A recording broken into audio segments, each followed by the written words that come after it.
think it's been 3 or 4 months since I've done a show, maybe 6 months without going live at PrisonPlanet.tv. But I may not go live at PrisonPlanet.tv today in the third and fourth hour because I'm just doing back exercises Saturday.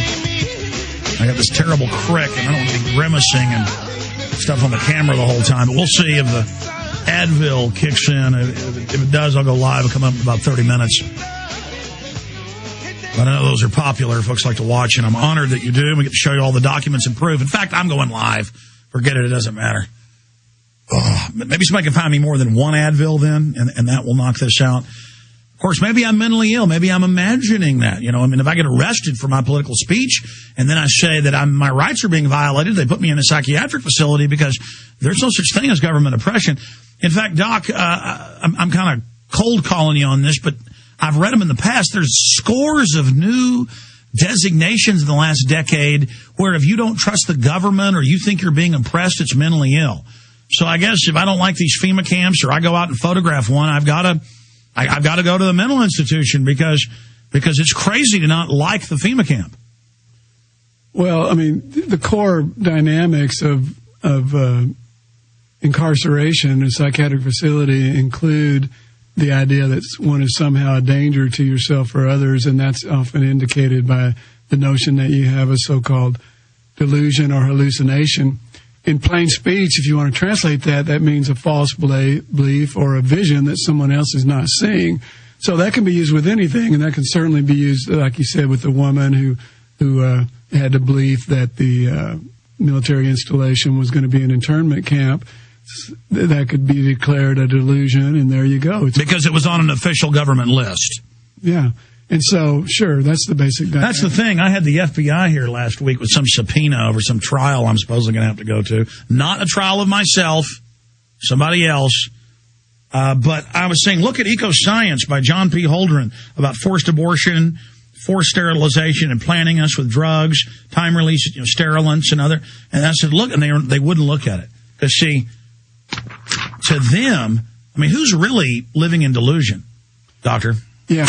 Well, that's called denial. You know, that's a mechanism called, you know, I see the world the way I want to see it, and I won't look at anything else.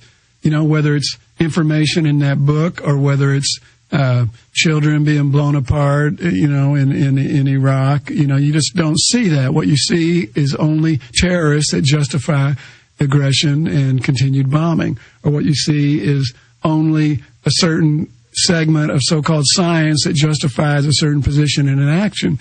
And you've had it used against you. You have the wits and wherewithal and resources and support and friends and family so you're able to keep going and stay strong and not be so vulnerable, you know. But the thing is that, you know, for most people, it comes down to, are you going to let them call your child a dirty name called ADHD and give them a stimulant drug called speed that's addictive, toxic, brain damaging, heart damaging, and think that you're helping your child? Are you going to have your teenager or your wife or husband who's depressed because they're looking at this horrible reality? They've been listening to too much Alex Jones, and they're reconsidering their life, and they're feeling kind of uncertain about what they thought was real and stuff. Are you going to decide that they have a chemical imbalance, and so all they need is a little Prozac or Paxil to bring them back to life? Are you going to allow them to be stigmatized and drugged and think that it's medicine, and yet you're going to a doctor for help? Or are you going to take I don't know if it's a red pill or the blue pill, but the one that the red pill, to see reality and to see that those are lies that are used to control and coerce and keep you from facing the real issues of so-called social and economic justice and tyranny and whatever. Well, Dr. Breeding, I've met your children. They're both good-looking, clean kids, but it wouldn't matter if they had green mohawks. That's their right. And they're about to both go off to college. We were talking about that last week when you were dropping some more books by that we sell in the bookstore, your 2 books. You're telling me Austin cops in your middle-class neighborhood pulled up and said you shouldn't be in your front yard? I mean, that's like this country's gone, because I've got all over the nation where the police declare martial law in towns. In fact, people won't believe it. Google YouTube CNN martial law in town, and they say you got to show papers to leave your neighborhood. You're not allowed to be in your front yard. I mean, the Austin cops pulled up and said, "Who are you?" And then they, I guess, showed them IDs, and then they said, "Well, you shouldn't be in your front yard. That's suspicious." It appears that a certain cranky, distrustful neighbor called the police and said, "We got some suspicious people out there," and the police took that action. And decided, and the part that bothered me the most was that they told these two 16, 17, 18-year-olds that they were looking suspicious by virtue of their act, that they shouldn't stay out in their front yard drawing pictures and talking because that was suspicious, you know. Well, to a lot of people, actually, I'm starting to run into people that think being able to read or being able to use large words, almost like Idiocracy, the movie, is suspicious. And knowing things is suspicious, and drawing might have been terrifying to some TV head that to them that was so alien that might have looked like a green alien or something out in the front yard. Well, that reminds me of the teen screen kind of things where they go into the schools, and by the way, this is part of the current public health policy or insurance bill being put forward, is to include school mental health clinics and preventive treatment programs, you know, to bring forward more of this so-called mental health screening that we've been fighting. That's the model states. All these years. The President's New Freedom Initiative said we want to go from 15% of kids on the drugs to 50%. Yeah, that was Bush's New Freedom Initiative, and now Obama's insurance plan includes these school mental health clinics and preventive treatments that bring more and more of this mental health screening forward as well. So it's like you talk about a lot. You know, it's not about whether it's a Republican or a Democrat who's president. It's about this basic policy push towards more and more expanding of anything that's going to support a basic corporate dynamic. That's right. It sounds good if they just gave people insurance. That would be, you know, socialism. But if an angel was administering it, it might work. The problem is, as you said, these eugenicists 150 years ago took over all academia. Their mindset runs basically most of medicine, psychiatry, psychology, the culture, and we still haven't gotten rid of this group that are literally waging war against any other idea, any other philosophy, freedom itself.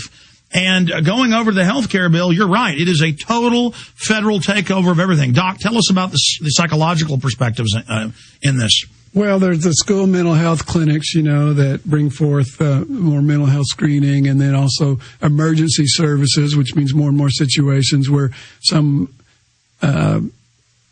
quote-unquote benevolent adult will decide that a young person is suicidal or something, and then immediately they're launched off to the psychiatric facility. You know, there's that.